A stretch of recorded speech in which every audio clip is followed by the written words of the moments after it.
పట్టించుకోలేదు. మరి రాజశేఖర్ రెడ్డి గారు చేసిన ప్రాజెక్టు కదా, మరి ఆయన వారసులమని చెప్పుకుంటున్నారు కదా, ఆయన ఆశయాలను నిలబెడుతున్నామని చెప్తున్నారు కదా, వైఎస్ఆర్ కాంగ్రెస్ పార్టీ అని చెప్తున్నారు కదా, మరి మీరు ఎందుకు ఆ ప్రాజెక్టు నిలబెట్టలేకపోయారు?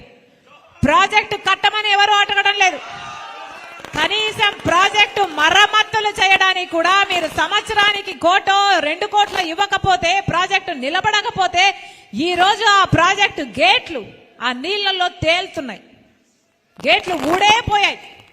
రాజశేఖర్ రెడ్డి గారి ప్రాజెక్టు కడితే కనీసం మీకు ఆ ప్రాజెక్టు మెయింటైన్ చేయడం కూడా చేత కాకపోతే మీరా రాజశేఖర్ రెడ్డి గారి వారసులు?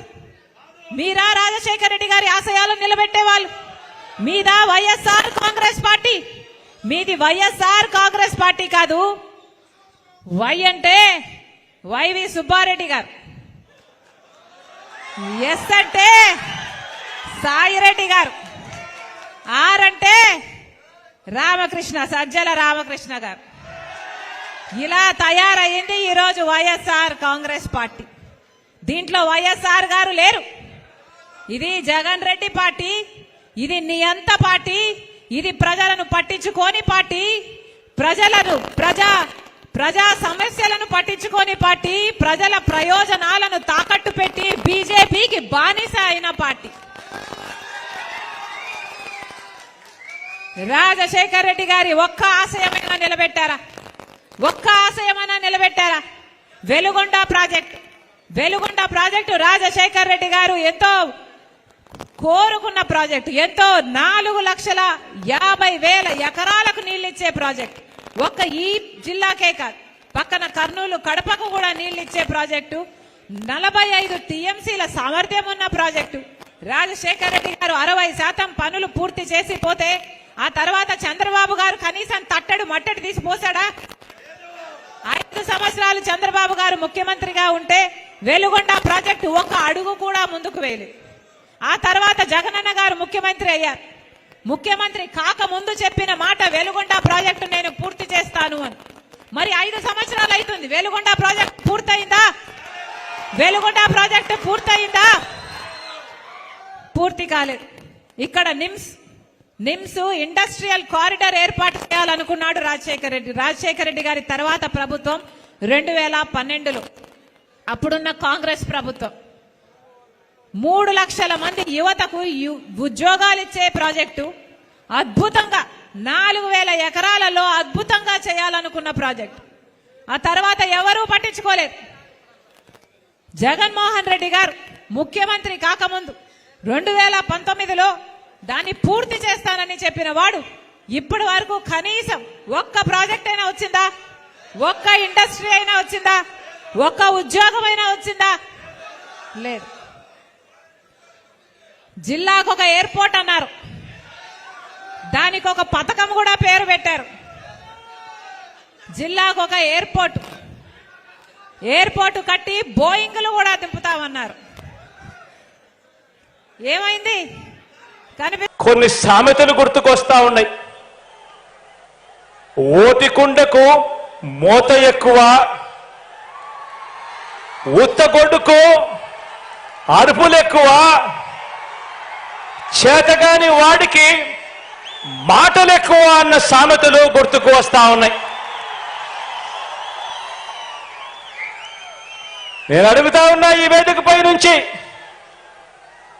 జనంలో లేనివారు, ప్రతి పేదవాడి గుండెలో లేనివారు, ఇలాంటి దిగజారుడు పార్టీలన్నీ కూడా మీ జగనన్ననే టార్గెట్ గా, పేదవాడి భవిష్యత్తే టార్గెట్ గా, వైఎస్ఆర్ సిపినే టార్గెట్ గా ఆయుధాలు రెడీ చేసుకుంటా ఉన్నాయి.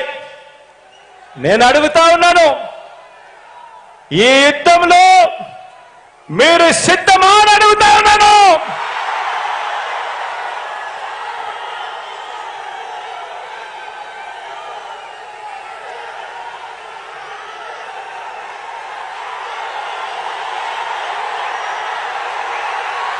నేను సిద్ధం. దేవుడు దయతో ప్రజలే అండగా, దేవుడు దయతో ప్రజలే అండగా ఒంటరి పోరాటానికి మీ బిడ్డ సిద్ధం. మీరు సిద్ధమా అని అడుగుతా ఉన్నాను. వారికి దిక్కులు పిక్కటిల్లేలా సమరనాదం చేస్తూ ఎన్నికల శంఖారావం పూరిస్తూ సిద్ధమని ఇక్కడ నుంచే వైఎస్ఆర్సీపీ పిలుపునిస్తా ఉంది అని చెప్పి సందర్భంగా తెలియజేస్తా ఉన్నాను. 2024 మరో 60 రోజుల నుంచి 70 రోజుల్లో ఎన్నికలు జరగనున్నాయి. ఆ ఎన్నికలకు మీరు సిద్ధమా అని అడుగుతా ఉన్నాను. దుష్ట చతుష్టయాన్ని గజ దొంగల ముఠాను ఓడించేందుకు సిద్ధమా అని అడుగుతా ఉన్నాను మీ అందరినీ. వచ్చే ఎన్నికలు పేదలకు పెత్తందారులకు మధ్య యుద్ధం. వచ్చే ఎన్నికలు వారి వంచనకు మన విశ్వసనీయతకు మధ్య యుద్ధం. వచ్చే ఎన్నికలు వారి దోచుకో పంచుకో తిరుకో అనే విధానానికి మన డిబిటి అంటే బటన్ నొక్కడం, నేరుగా అక్క చెల్లెమ్మల కుటుంబాల ఖాతాల్లోకి నేరుగా డబ్బులు వెళ్ళిపోవడానికి మధ్య జరుగుతా ఉన్న యుద్ధం.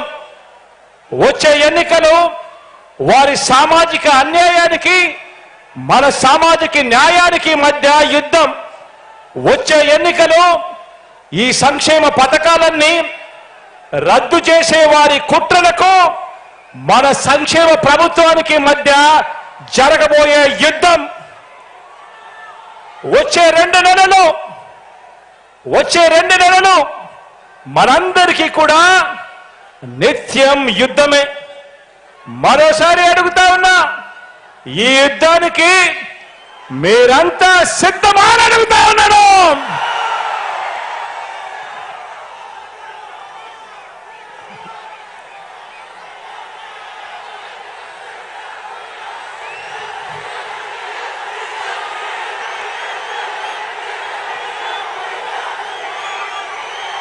ఈ 70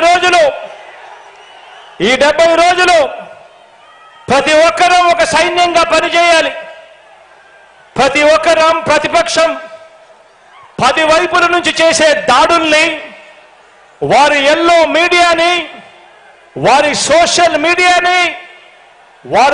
మీడియాలో చేసే దుష్ప్రచారాన్ని తిప్పికొట్టాలి. అందుకు మీరు సిద్ధమేనా అని అడుగుతా ఉన్నాను. ప్రతి ఒక్కరి చేతుల్లో సెల్ ఫోన్లు ఉన్నాయా అని అడుగుతా ఉన్నాను. ఆ సెల్ ఫోన్లే మీకు అస్త్రాలు అని సందర్భంగా చెప్తా ఉన్నాను. సోషల్ మీడియాను శాసించేది ఇక మీదట సెల్ ఫోన్ ఉన్న ప్రతి పేదవాడు శాసించబోతా ఉన్నాడు అని చెప్పి సందర్భంగా తెలియజేస్తా ఉన్నాను.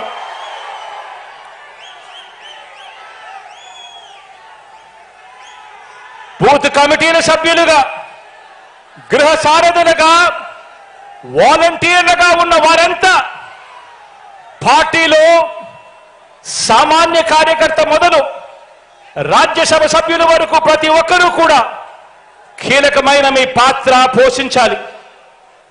అందుకు మీరంతా సిద్ధమేనా అని అడుగుతా ఉన్నాను.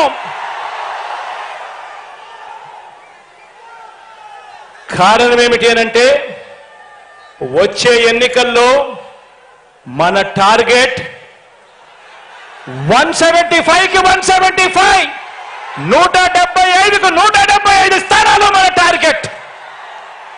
25 ఎంపీ స్థానాలకు 25 ఎంపీలు మన టార్గెట్. ఎందుకు రావు అని అడుగుతా ఉన్నా.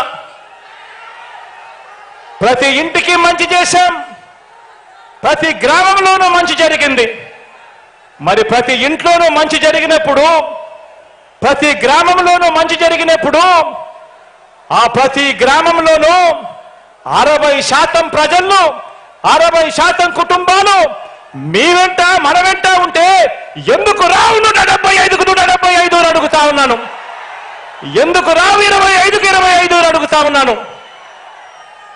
మంచి చేసిన ప్రభుత్వం, మాట నిలబెట్టుకున్న ప్రభుత్వం, ప్రతి పేదవాడి భవిష్యత్తు గురించి ఆలోచన చేసిన ప్రభుత్వం, చేస్తున్న ప్రభుత్వం మీ బిడ్డ ప్రభుత్వం, మనందరి ప్రభుత్వం. ఈ యుద్ధానికి సిద్ధం సై అంటూ ఉన్న మీ బిడ్డకు మీరందరూ కూడా తోడుగా ఉండడానికి సిద్ధమాలని అడుగుతా ఉన్నాను.